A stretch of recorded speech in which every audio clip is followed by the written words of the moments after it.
এটি চক্রেশ্বর মন্দির গুয়াহাটির কালীপুর এলাকায় ব্রহ্মপুত্র নদের তীরে অবস্থিত। মন্দিরটি ভগবান বিষ্ণু ও শিবের উপাসনার জন্য বিখ্যাত।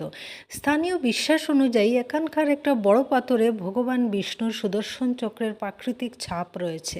চক্রেশ্বর নামটি মূলত এই বিষ্ণুর সুদর্শন চক্র থেকেই এসেছে। মন্দিরটি ব্রহ্মপুত্র নদের ঠিক উপরে অবস্থিত, এই জন্য আশেপাশের মনোরম প্রাকৃতিক দৃশ্য খুব সুন্দরভাবে দেখা যায়। শহরের ব্যস্ততা থেকে দূরে এক শান্ত আধ্যাত্মিক পরিবেশের জন্য এটি পর্যটক ও ভক্তদের কাছে বেশ আকর্ষণীয়।